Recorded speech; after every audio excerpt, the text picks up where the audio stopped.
Roy Jones Jr., often emulated, often praised. But Roy Jones Jr. is yet another boxer who wasn't appreciated by American boxing fans in his prime. Although Roy Jones is nothing like the fighters that we see of today, Roy Jones was extremely competitive in his time, but yet and still, his skill set and where you should honestly judge and put him while he was at the height of his career was always under scrutiny. Would you do this against a formidable opponent? Yeah. Would you play basketball before against a formidable opponent? Yeah, just give me one. What was the point you're trying to prove? Would you tell us by playing basketball and fighting? Well, what point is there? Well, it's like De La Hoya has Chavez, he has my friend Ike Quartet, he has Trinidad, he has a lot of people out there for opposition. I don't have anybody that the public demands to see me fight or that you guys really want to pay me enough to take a chance and go out there and fight. So I started creating challenges for myself. Basketball to prove that I can go play basketball, come out here, watch Smoking Main fight, then come and fight, prove something to myself. That anything I set my mind to, I can do. That gave me the urge to get up for this fight. Normally I would look terrible against this guy because he's a durable guy. I would have ran out of things to do. My mind wouldn't have been sharp, and this would have been a horrible night for me. All right, let's look to the future now. Tommy Hearns was here tonight. Are you getting ready to negotiate a fight with Tommy Hearns? I think Tommy Hearns and Fred Levin and Harold Smith and them were trying to work something out for a fight. But if I beat Tommy Hearns, I really haven't did anything. If I injure Tommy Hearns, I'll make myself look bad. So I don't really know if I want to negotiate that fight. But I will like to fight somebody like Virgil Hill, or if y'all pay me some money, I'll fight Lou Del Valle. If y'all pay me the money, I'll fight whoever y'all want to see me fight. Just let's go sit down, do some talking. I really want to go ahead and fight Virgil while I feel like I can make the weight easy. All right, thank you very much, Roy Jones. Back to you, Jim and George. George, you know the business of boxing as well as or better than anybody. This is the highest paid non-heavyweight in the world, and he's complaining about how much money he makes for each of these fights. Does he have a point? Yeah, I don't know. He should be happy to get paid for this business, especially tonight. He had a good fight, he looked good, but the opponent was not the best in the world. He got quality money, so he should be smiling all the way to the bank. Would you say that to him if you had a private conversation with him, that he should get his mind off of his complaint about how much money he's getting for each fight? Yeah, he should stop talking business, period, and concentrate on being a good middleweight and take fights.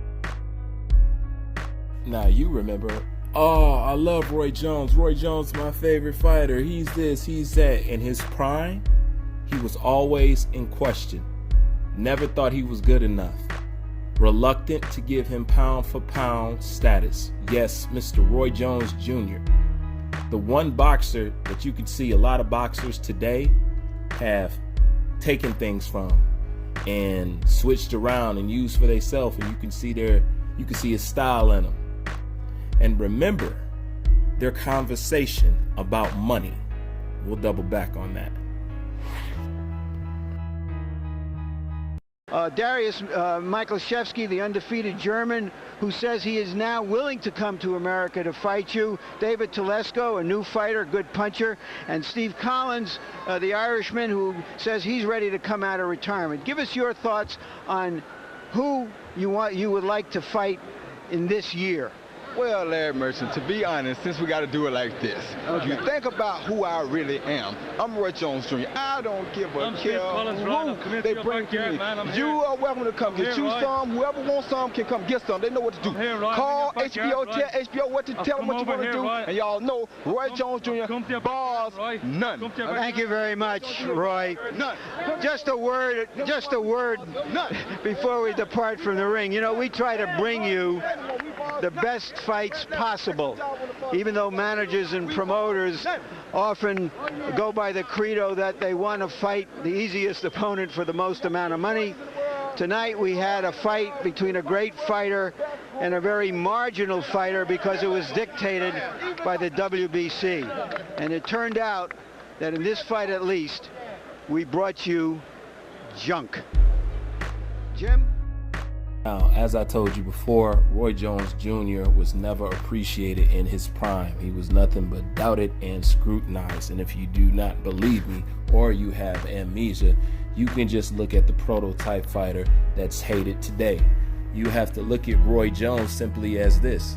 Roy Jones was the first Floyd Mayweather. He laid the blueprint for everything that Mayweather became. He just took it to a new level. He was one of the first fighters that was promoting his own stuff that came out of the thumb of other promoters and stuff like that. He was running his own thing. He gotten and he dibbled and dabbled into music. He was going on shows and all that other stuff. And if you look at Floyd Mayweather, he followed that exact blueprint. Do you guys remember Filthy Rich Records?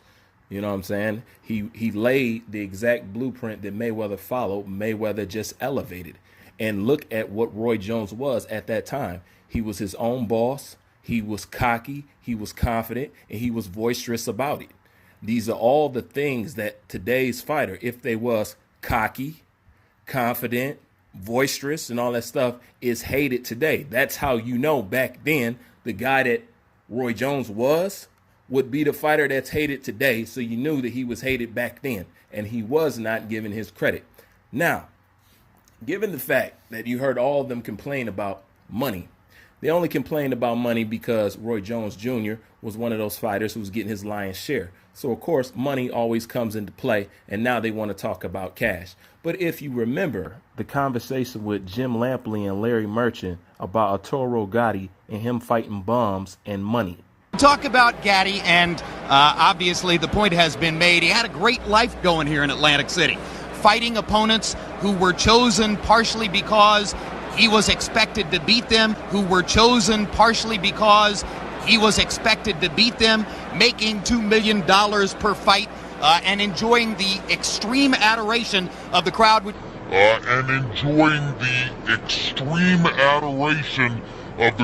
Which is again here tonight. Why risk all that?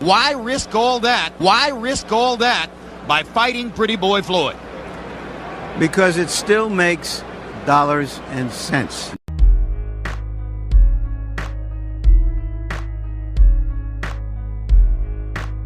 Keep getting paid this $2 million to fight bums, which they were totally fine with. Did you see that? They were totally cool with it. See? Totally fine with it.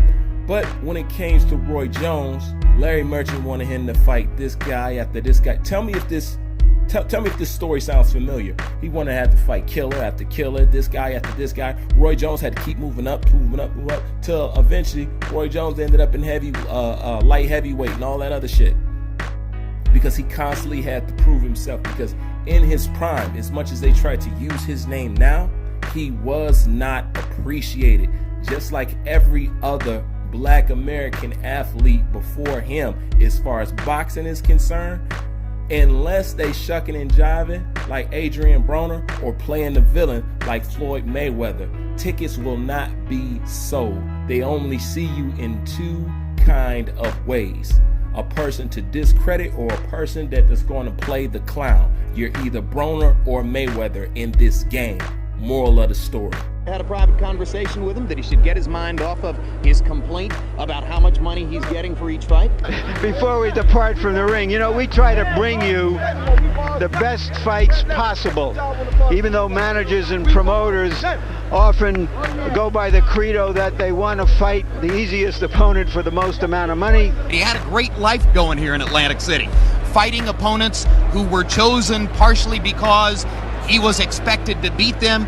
Just a word before we depart from the ring. You know, we try to bring you the best fights possible, even though managers and promoters often go by the credo that they want to fight the easiest opponent for the most amount of money. Why risk all that by fighting Pretty Boy Floyd? Because it still makes dollars and cents. Yeah, he should stop talking business, period, and concentrate on being a good middleweight and take fights.